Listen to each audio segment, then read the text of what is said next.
bem-vindo a mais um As Fintechs, novas formas de investir. E hoje nós vamos falar sobre investimento de uma outra perspectiva. É uma plataforma, é uma fintech que faz um investimento que traz um impacto social espetacular. A ideia aqui não é investir para ganhar dinheiro, e a gente vai tratar por que disso. A ideia aqui é investir para fazer o bem, para melhorar o social, e num segmento que é muito legal e que eu adoro muito, que eu pratico muito. E para isso eu estou aqui com o André da Auster. Tudo bom, André? E aí, Gustavo, tudo bem? Obrigado pelo convite. Vai ser um prazer falar contigo sobre crowdfunding, né? E também sobre esporte. Obrigado. Tá bom, você já adiantou as duas coisas, né? Então, assim, a gente vai comentar aqui um pouco, é uma plataforma de crowdfunding e de esporte. Comenta um pouquinho para a gente, antes, um pouco da tua trajetória e como é que surgiu essa ideia de fazer um crowdfunding para esportes. Legal. A minha trajetória, começando pela parte acadêmica, eu sou formado em Direito. Eu percebi que eu não queria seguir no Direito em 12 horas. Eu saí do escritório que eu estagiava, vi na capa de uma revista perguntando se eu era feliz com o que eu fazia. Demorou 12 horas, eu me dei conta que eu não queria seguir na área do direito e que eu pretendia empreender. Então, que era o momento de eu pensar em migrar minha carreira para negócios. E quando eu migrei, eu decidi que, dentro do meu plano ideal, que em 10 anos eu estaria empreendendo. E eu comecei a buscar conhecimento em outras áreas e a minha ideia era empreender ou no ramo alimentício ou no ramo de equipamento esportivo. Porque na minha cabeça, ali em 2012, que isso tudo aconteceu, não existia muitas possibilidades para empreender no esporte que não fosse equipamento, né? Então eu pensava na Adidas, pensava na Nike, na Puma, enfim. E aí começou meu processo de tentar entender o que eu ia fazer e como é que eu ia fazer. E aí, enfim, e daí em 2016 eu comecei a empreender no esporte com a Auster. Tá bom. E aí, conta um pouquinho aí, o que é a Auster? O que ela faz? Que problema ela tenta resolver? Legal. A Auster é uma plataforma que defende muito a ideia de transformar o esporte e aumentar o impacto do esporte na sociedade a partir da colaboração de pessoas. Então, a gente usa a essência da economia colaborativa para gerar mais impacto e para poder engajar mais tanto pessoa física como pequenas empresas, né, da parte da pessoa jurídica, para impulsionar financeiramente atletas e entusiastas do esporte que têm um projeto esportivo. Então, hoje a Auster foca em crowdfunding, a gente é um crowdfunding exclusivo para esporte, onde atletas que queiram viajar para competir, atletas que precisem comprar equipamento para se desenvolver melhor na modalidade, ou pessoas que querem prototipar um produto esportivo, ou querem criar um evento esportivo. De repente, eu quero trazer um treinador americano, um treinador europeu para fazer uma clínica no Brasil. E é muito complicado financiar isso. Então, eu crio uma campanha de financiamento coletivo e faço com que toda a rede dessa pessoa, desse grupo, dessa empresa, se una para possibilitar esse objetivo. Né? Entendi. Então, assim, a gente tem alguns outros pilares, que é um pilar mais educativo, que é um pilar de desenvolvimento dos valores do esporte, que é uma coisa que a gente vê muito pouco hoje no Brasil, que é assim, qual é a importância do esporte para a sociedade e para a transformação de um indivíduo especificamente, né? E aí, quando a gente lança a Auster, a gente define três frentes interessantes nessa questão dos valores.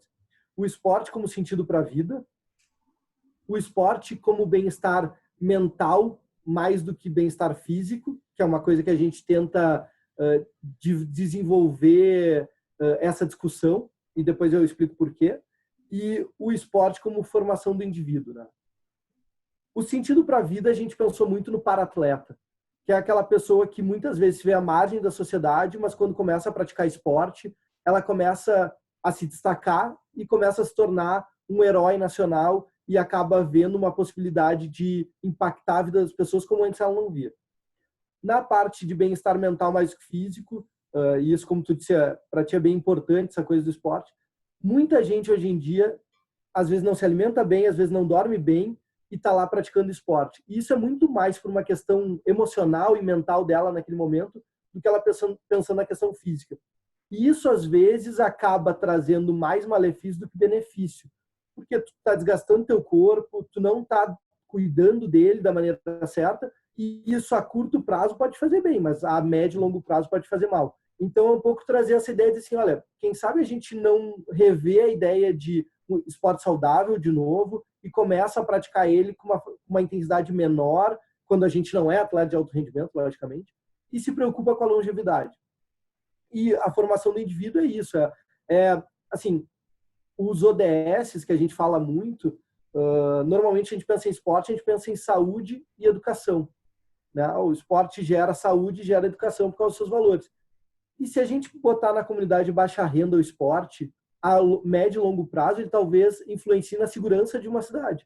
Sim. Porque mais pessoas naquela comunidade praticando esporte, tu faz com que essas pessoas tendam muito menos a ir para o crime ou para, enfim, fazer coisas que não são benéficas para a sociedade. E aí tu acaba indiretamente trabalhando um pouco essa questão da segurança, porque são menos pessoas fazendo mal, né? Sim. Não, sem dúvida nenhuma, assim, o que você tem de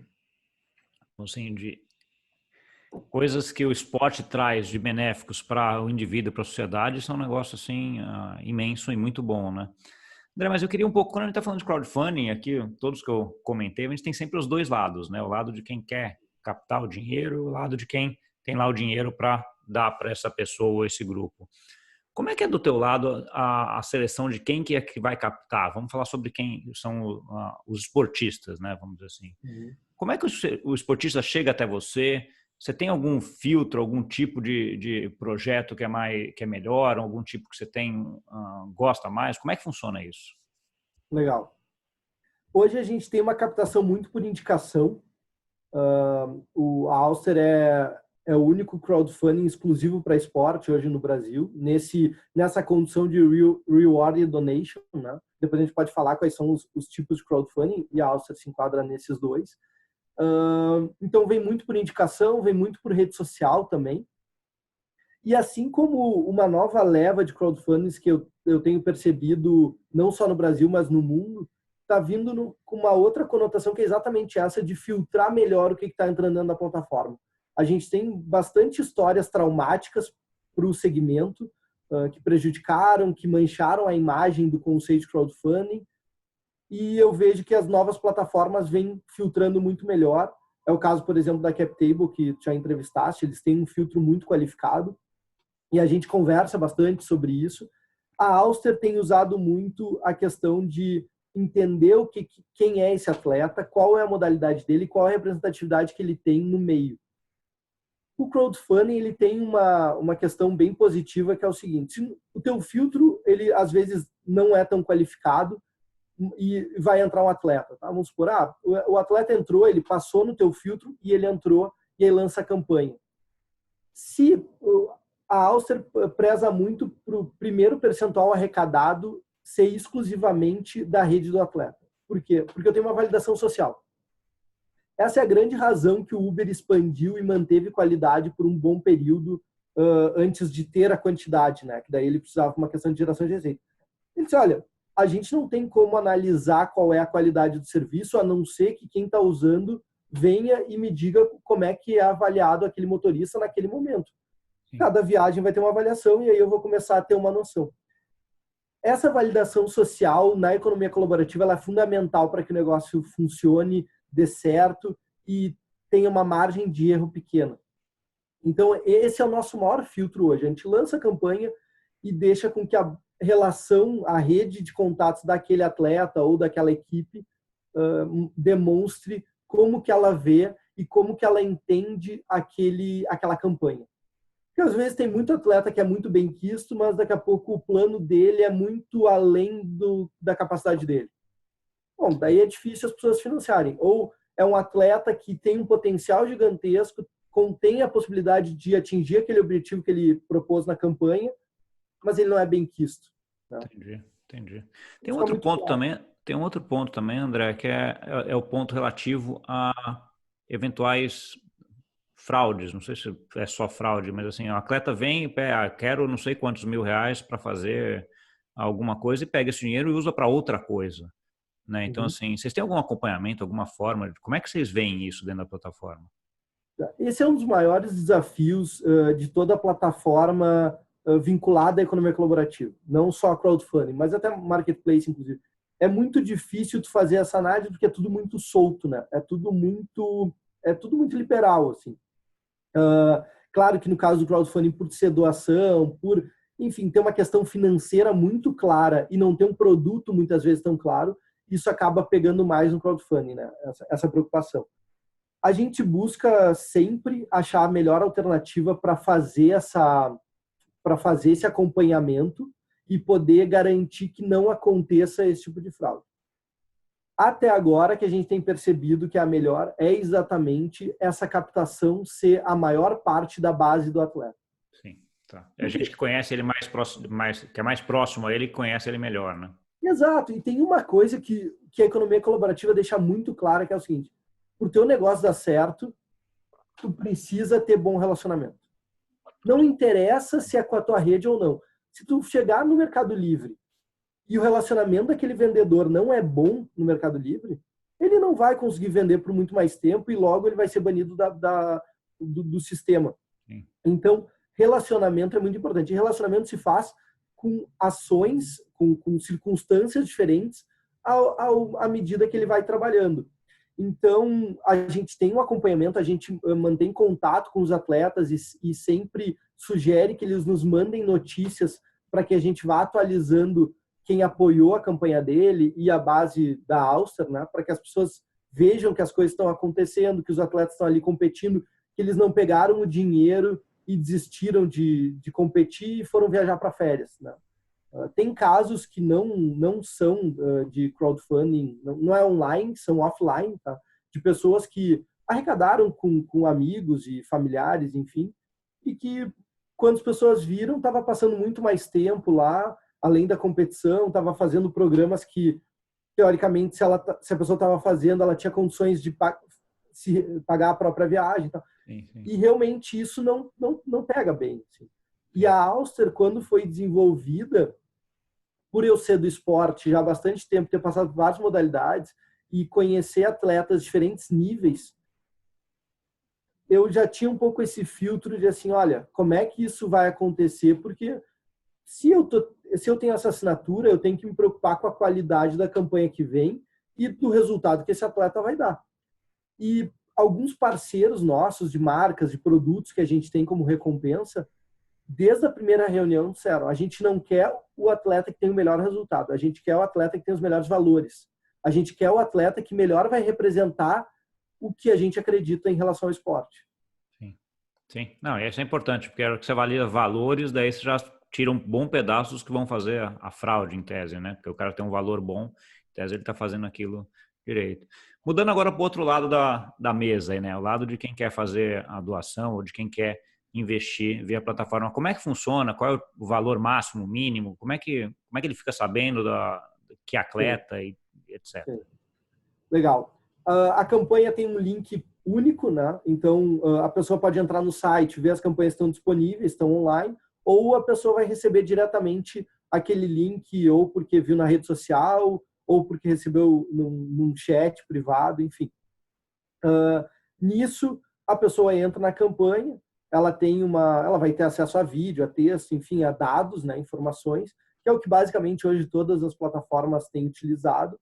A gente está num processo, inclusive, de inovar em alguns pontos e agora os próximos meses vão ter bastante novidades assim, no nosso site para que a gente possa dinamizar mais a nossa atuação, enfim. E aí, o valor mínimo é R$10, que é estipulado, é um valor bem baixo, e valor máximo não tem.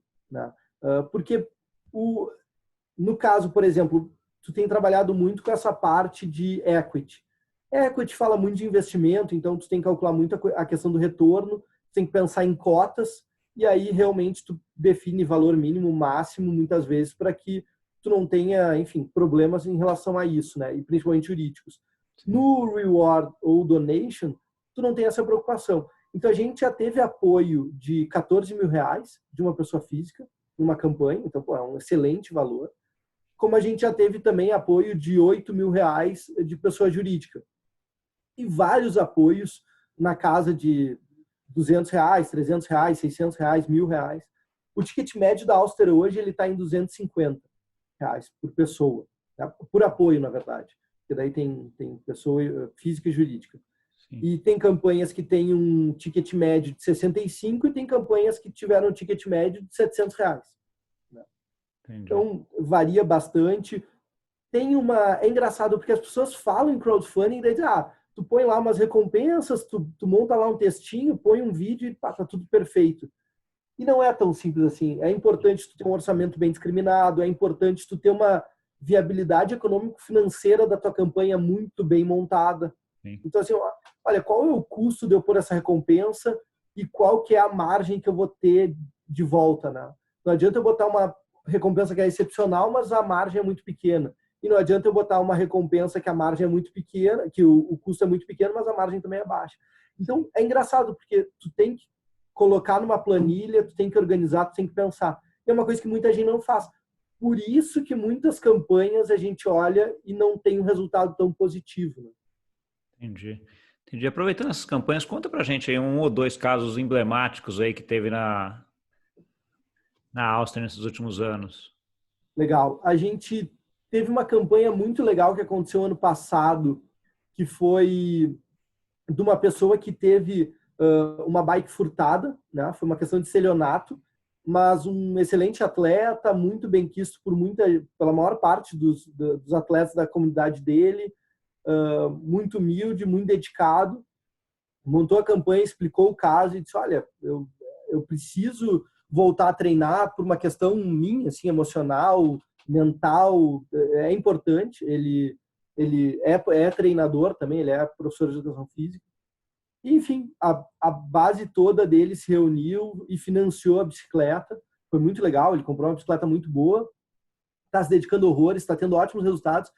E o mais impressionante de todo esse processo foi, acabou a campanha, a gente conversou com ele, deu parabéns e tudo, e o feedback foi muito legal. Ele disse, olha, quando eu fui falar com vocês, eu estava desacreditado, eu não via a possibilidade, eu estava envergonhado, eu não sabia o que fazer, e aí, de repente, eu falei com vocês, vocês mostraram possibilidades, vocês, entre aspas, usar uma palavra que é clichê, vocês me empoderaram, e eu vi tudo que era possível, e o melhor de tudo isso foi eu tomar a coragem, tomar a ação, e no meio do processo eu vi que pessoas que eu nem imaginava estavam prestando atenção em mim e estavam demonstrando que estavam comigo nesse momento, apoiando a campanha, escolhendo a sua recompensa, ou muitas vezes não escolhendo, porque sabia que daí mais dinheiro ia ficar para eu adquirir o produto. E hoje eu vejo as coisas completamente diferentes, e aí ele já está indo para um training camp no Quênia, treinar com, eu não me lembro qual é o maratonista, acho que é o Kipchoge, e tudo isso possibilitou porque ele começou a ver que com as possibilidades que ele tinha, ele podia fazer muito mais do que ele percebia antes, né?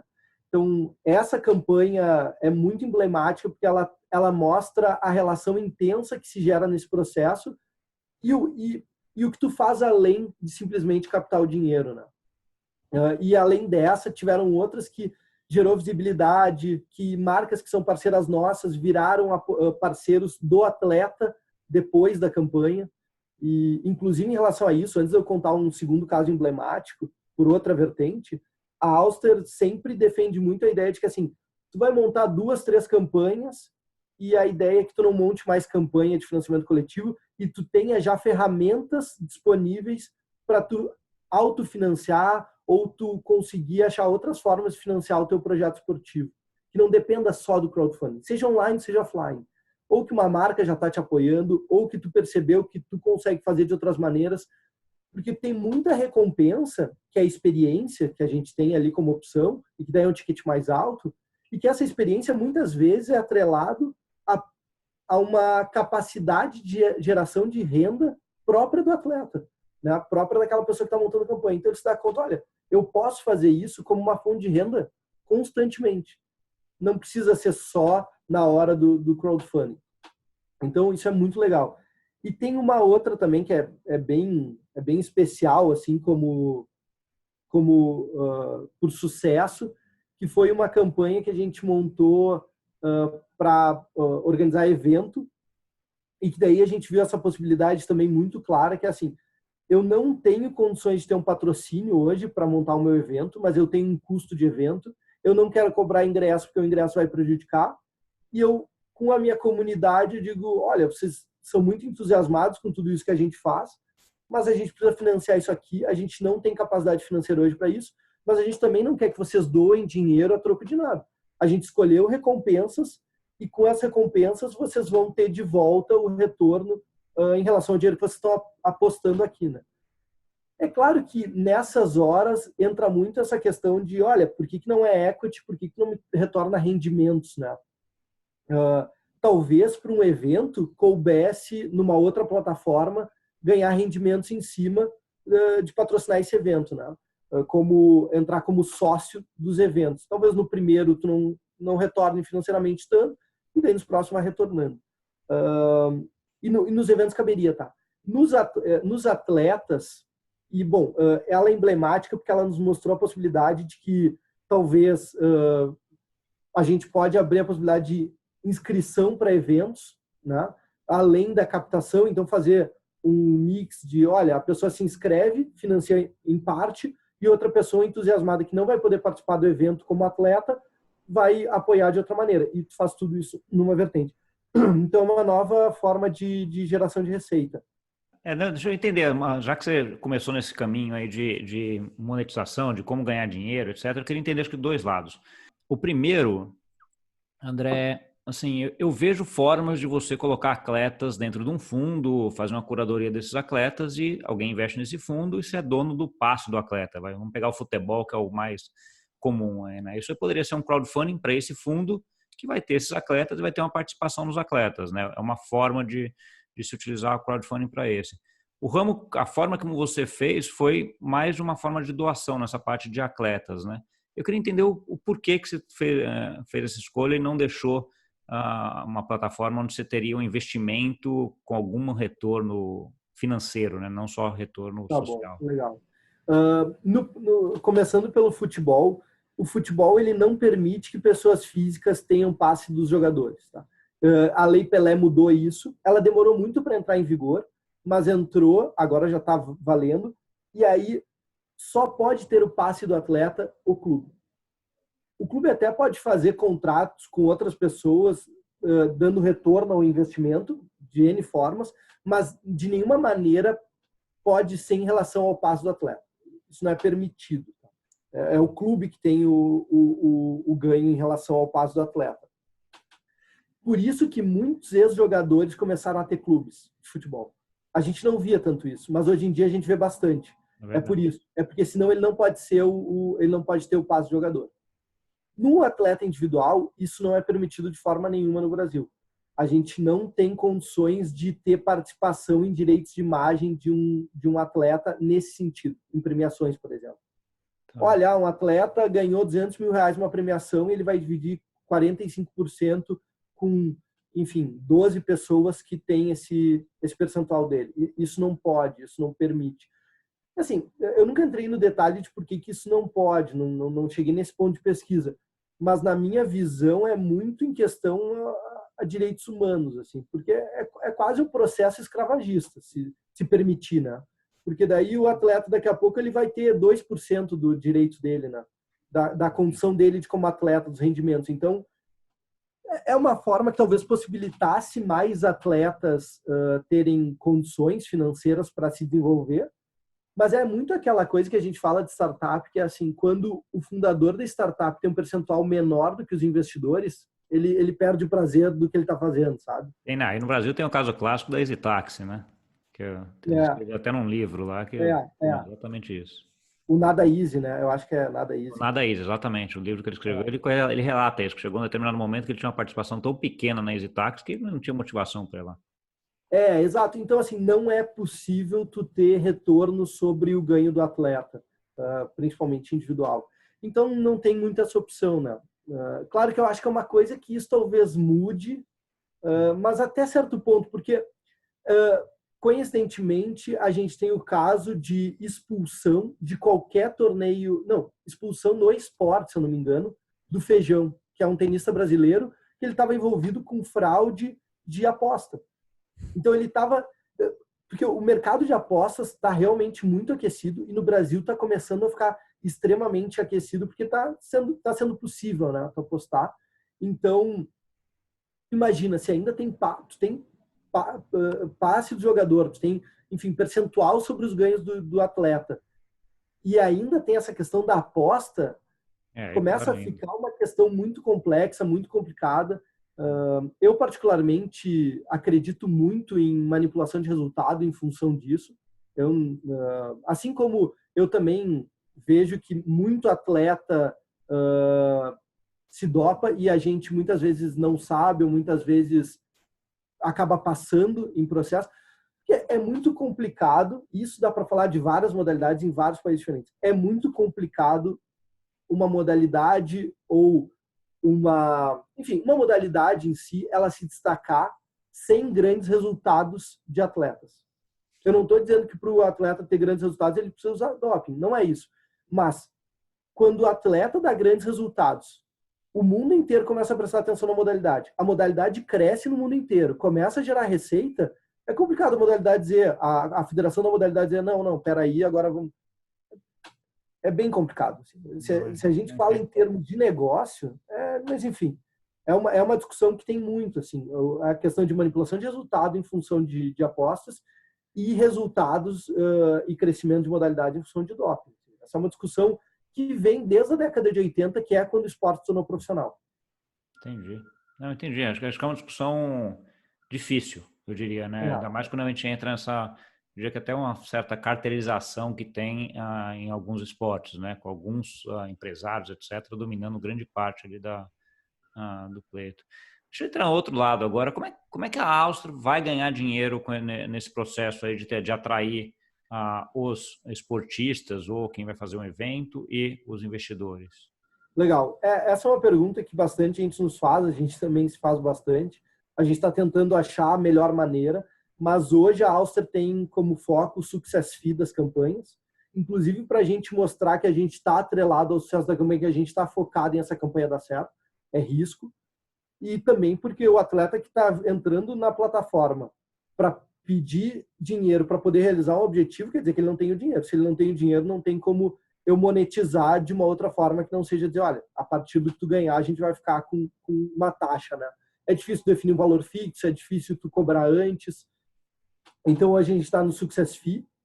Eu não vejo o crowdfunding como sendo, em termos de geração de receita, o principal negócio da Áustria nos próximos 5 anos, mas eu vejo como ele sendo o principal negócio da Áustria como engajamento, como empoderamento, como visibilidade e como condição para a Áustria no segmento do esporte, assim.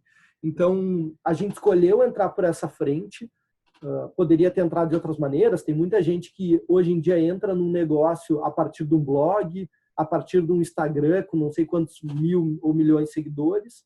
A gente está fazendo um caminho muito mais difícil, mas a gente optou em gerar impacto para os atletas, que é quem é mais importante nesse processo, desde o início.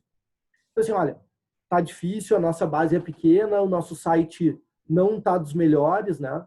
No início, assim, foi um caos o nosso site. O que tem de desafio, assim, no início, tem até hoje. Isso como toda startup, né, André? Aquilo que a gente sempre fala, que você não tiver vergonha do que você fez há 2 anos atrás, você demorou muito para tentar, né? É exatamente isso, assim. E eu ouvi cada coisa no início, assim, de gente falando que o site não tinha como, que as possibilidades eram mínimas. Quer dizer, a gente chegou para os atletas desde o início e disse, olha, a gente está no início, a gente está testando muita coisa, a gente está validando muita coisa, mas pode ter certeza que tudo que a gente tiver disponível para colocar na campanha de vocês, para gerar sucesso para ela, a gente vai fazer. Que isso é uma das coisas que a gente se preocupa muito em demonstrar que, assim, o que a gente vai entregar para quem está com a gente. E como isso é esporte, a gente sempre definiu, sempre teve como drive a questão do esporte.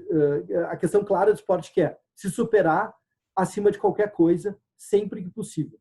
Ontem, eu não sei se chegasse a acompanhar, mas ontem a gente teve final do Australian Open com Djokovic e Dominic Thiem. Muita gente pensando que o Big Three ia cair, porque o Dominic Thiem vem jogando muito bem. O Federer está com 39, teve um jogo com o Djokovic que já não foi um jogo tão parelho. o Dominic Thiem jogou com o Nadal, fazendo o Nadal jogar 3 tie-breaks e perdeu os 3 tie-breaks, que foi uma coisa que o Nadal nunca tinha sofrido 3 derrotas de tie-breaks num jogo.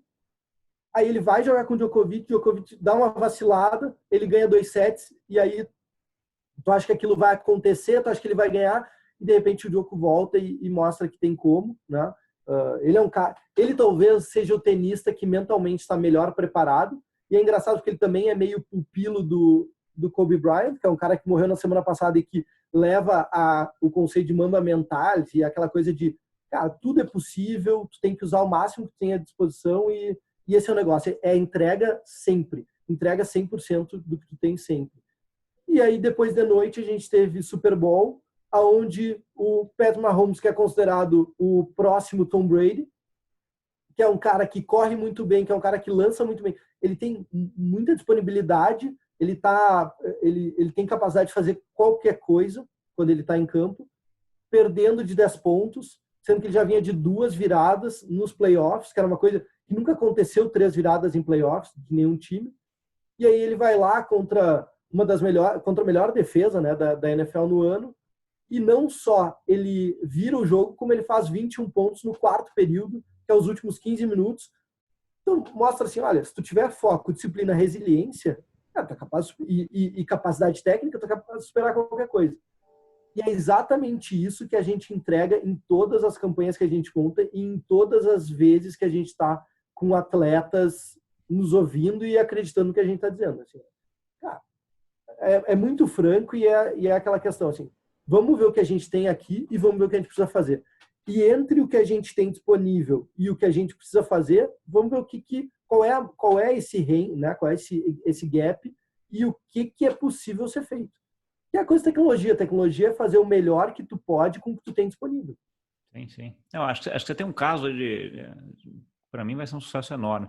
Porque eu acho espetacular, porque assim, você tem pessoas focadas que entendem, que têm uma aptidão, que querem fazer o negócio e que têm eventualmente uma restrição financeira. Né? Então, assim, obviamente a gente sabe que o financeiro impacta também em treino, em um monte de coisa, né? Em alimentação, em a bicicleta que você comentou, né? Que é um item que não é barato. Né? Então, assim, as pessoas que têm uma capacidade desse tamanho, mas que têm só uma restrição financeira, você vem exatamente cobrir esse buraco, né? Então, assim, isso é legal. E do outro lado, de que tem muita gente que fica... Pô, eu queria fazer o bem, queria ajudar, eventualmente até sem alguma recompensa, né? Uma doação mesmo, ou com alguma recompensa, eventualmente, e não sabe por onde, às vezes, né? Porque você entra por alguns lugares que, eventualmente, o negócio vai ser uma fraude, vai ser algum problema, né? Então, assim, eu acho que você consegue linkar isso tudo de uma forma muito boa e num segmento que, como eu falei desde o começo, eu já fiz triatlon, pratico ciclismo o tempo inteiro, adoro, né? E que pelo jeito você também, né? Até pelos comentários que você fez aí nos últimos 3 eventos esportivos do final de semana, assim, você acompanhou todos, né? Não, exatamente. Eu sou viciado em acompanhar esporte, estudar a história do esporte, então absolutamente tudo que eu encontro sobre esporte eu leio, menos questão técnica, biomecânica, enfim, questão técnica eu não gosto de ler, não me interessa, e eu dedico muito tempo para isso, a história do esporte, o que o esporte gera, biografias, enfim. Então, é um negócio que a gente vai percebendo, assim. E só aproveitando esse ponto, a gente hoje, enfim, essa geração que está ativa esportivamente, não se dá conta do porquê que o esporte se tornou o que se tornou. E o esporte se tornou muito do que ele se tornou em função da Nike. Né? Que a Nike teve uma importância gigantesca para tornar o esporte essa questão mainstream que é hoje, né? Pela questão de patrocínios. Enfim, daí entra em uma série de vertentes, tanto que, e daí a gente vai ver que a gente tem o Usain Bolt, a gente tem Michael Phelps, a gente tem o Big Three no tênis, e a gente tem todos esses jogadores de futebol americano, NBA e o futebol, né? A gente tem grandes destaques. E todos esses jogadores são jogadores do segundo lote de atletas profissionais. E aí, por isso, eles têm números tão impressionantes. Michael Phelps bateu Mark Spitz em uma Olimpíada, mas Mark Spitz era atleta amador e trabalhava para pagar conta, ele não era só nadador. Michael Phelps conseguiu ser só nadador, com tecnologia e com foco 100% no esporte. Sim. Da alimentação, da recuperação e do descanso, que é uma coisa que conta muito. Eu li, não sei se você chegou a ler, eu li o livro Treinamento do Michael Phelps para a Olimpíada da China, é espetacular, assim. O que ele faz, né, de foco, foco na alimentação, quanto ele treinava, quanto era preocupado com isso aí, com sono, com alimentação e com treino, né? As 3 principais preocupações que ele tinha para chegar onde ele chegou, né? Exato, e aí tu pega o Big Three no tênis, tu vai ver esses 3 atletas também nasceram já focados nisso. O triatlo, que é uma coisa que a gente estava falando, eu, por exemplo, sou da geração que não nasceu praticando direto triatlo, não tinha como. Isso não fazia parte, nasci em 87. O triatlo ele surge no Ironman em 78, né? O Ironman é a primeira prova de triatlo, na verdade. Bom, tem histórias que falam que surgiu triatlos curtos, mas a conhecida é o Ironman como a primeira. E, bom, eu sou de 87, não existia essa coisa de, vou treinar só triatlo. Só que, bom, agora tu vê a década de 2000 a 2010 ali, já tem a primeira leva de atletas que começaram a treinar natação, corrida e ciclismo ao mesmo tempo. Sim. É outro triatleta. Aí tu vai ver os ingleses, tu vai ver os espanhóis, que são quem estão ganhando na distância olímpica. Os caras correm os 10 mil quase eles podem ser atletas olímpicos de 10 mil, não são finalistas, mas podem ser, mas podem correr uma Olimpíada nos 10 mil, nadam uns 1.500 numa Olimpíada, se eles quiserem, e conseguem fazer um pedal a nível olímpico. É difícil porque a estrada não é tão curta, mas conseguem estar num nível de atleta top mundial de ciclismo. Sim. Aquela história que o triatlo é que nem pato, não voa, nem nada direito, nem caminha direito, não existe. Já não é mais verdade, né? Não é, porque ele está chegando num nível que consegue continuar. E isso tem muito a ver com o desenvolvimento da Nike para o esporte, né? Que é uma história muito legal. E quando tu vai vendo isso e tu vai vendo todas as possibilidades, tu começa a te dar conta que o esporte ele é algo muito maior do que a gente olha quando a gente está em rede social e quando a gente fala com alguém, sabe? Então, é isso que a Auster acredita muito, assim, é conseguir usar o esporte no melhor que ela pode, no máximo que ele pode entregar. Sim. É ótimo, isso dá para sentir aqui, de longe no vídeo, dá para ver que você adora esse negócio de monte, assim, é muito bom ver isso, pra ser bem sincero. Deixa eu comentar uma outra coisa, então a gente está chegando perto do final do tempo agora, André, eu queria que você deixasse aí uma mensagem final e como que a pessoa, quem está ouvindo o nosso vídeo aqui, consegue entrar em contato com a Auster para uma das duas coisas, né? Ou para captar sendo um atleta ou para eventualmente fazer um investimento ou analisar as campanhas. Legal. O nosso site é www.auster.esp.br. Auster se escreve ALSTER. As nossas redes sociais é @auster.esp. Então, são as duas formas de ter acesso a gente. Tem dado de contato, tem como falar com a gente por e-mail também. Enfim, vai ser um prazer poder conversar, poder receber apoio, poder receber campanha. Para nós vai ser ótimo. Um detalhe que até a gente acabou não falando durante a conversa, a Auster segue no Bootstrap, então é um desafio bem grande começar um negócio no Bootstrap e desenvolver ele no Bootstrap. Os nossos recursos são bem escassos. Então a gente está toda hora, enfim, fazendo parcerias e vendo possibilidades e aprendendo no dia a dia, né? E que é uma coisa que também tem a ver com o esporte, é uma opção a gente fazer assim. Eu acho que é um crescimento muito mais consolidado, é um crescimento muito mais consistente. Ele não é tão rápido, mas ele é muito consistente e é isso que importa. A Auster tá para servir e não para ser servida. Então, isso de servir também tem muito essa coisa da gente estar entregando o máximo que a gente pode o tempo inteiro, e, enfim, e atingindo os resultados, que é o que precisa, né? Sim, você vai validando o processo aí de pouco em pouco, até que forma um negócio espetacular quando chegar e ficar grande, né? Não é aquele negócio que já nasce grande, né? Assim a gente espera. É. Ah, com certeza, tem um futuro, futuro dirá, mas estou bem confiante aí, pela conversa que a gente teve, foi espetacular. Legal. Bom, André, obrigado. E para você que nos viu, obrigado. Entra lá no site, eu vou colocar aqui debaixo, embaixo aqui nos textos o site dele também, para caso queira entrar. Acho que vale muito a pena, tem umas campanhas bem interessantes, o projeto é bem interessante, deu para ver o quanto ele confia e quanto ele é apaixonado por isso. Eu tenho certeza que vai sair coisa boa daí. Tá? E não esquece de dar o like, tocar o sininho, todo aquele negócio aí que a gente sempre esquece de falar, mas que também fica aí. Obrigado e até semana que vem.